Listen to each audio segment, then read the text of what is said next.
So I thought I would give an update to my work with the electric motor, replacing the diesel that was here before. So I had to buy a new propeller and a new shaft, and I got a 2-to-1 gear exchange ratio, whatever it's called. And then when you buy the electric motor, if you buy it from, for example, Thunderstruck, they're gonna send you a flat plate that goes down to this, the axle, where you can mount the motor, and this belt is gonna be free from any protrusions. And then you have to put that flat thing yourself somehow in the boat, attach it whichever way. There's a Swedish company which I think is called electro-mobile, if I remember correctly, with a hyphen. They have the whole kit for the Albin Vega adjusted. You just get the parts, you put them in, chip chip chip, it's done. Now the electro kit costs 50,000 Swedish or something like that. The Thunderstruck is not far behind. And of course it would look really nice with this flat plate here.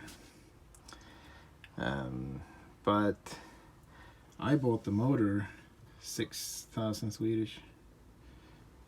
It's 10 Swedish in a euro and in a dollar, so $600 euros, 6,000 Swedish for the motor, plus some import fee or whatever. But then I feel like spending another quite a lot, $600-700 from Thunderstruck to get this flat plate just to make it look good. It's a bit of a waste. So I bought these square profile metal pipes, and I don't have any equipment for welding, so I just use bolts. So I drilled a lot of holes everywhere, cut it up with an angle grinder. The angle grinder cost maybe 200 crowns, 300 crowns.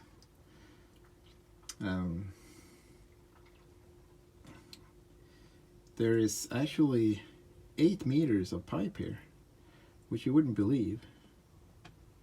Not quite, it's maybe 7.5, almost 8. And I pay maybe 60 crowns per meter, somewhere thereabouts. So 300 crowns instead of 6,000, but a bunch of work. And one of the things that you don't get with this kind of solution is that the belt needs to be tensioned. So I got a couple of bolts here, and this whole wagon, you can actually move it sideways. It's entirely loose. So I'm gonna lift this up. And when I lift this up, the bolts go down, so I can use the nuts here to adjust the distance and just tension the belt like so. And when it's tensed and centered, it's gonna go free of these protrusions. I could have used flat iron here, I guess. Actually, it's not really necessary. I think this is enough, but yeah, whatever. I put these anyway. I think it's okay.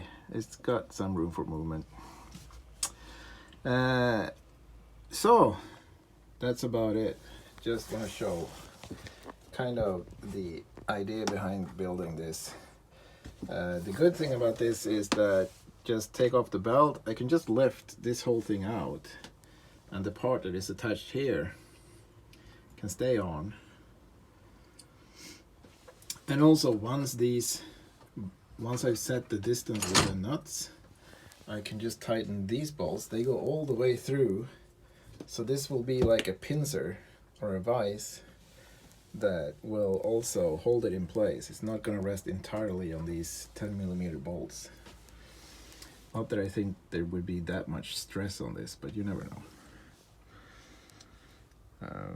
Yeah, so, and a lot less weight, even with all of these 8 meters of pipes, a lot less weight than the original motor or engine, diesel engine that was here before. And they have more space around it to work with the electronics. So that's the next thing, put the electronics in there.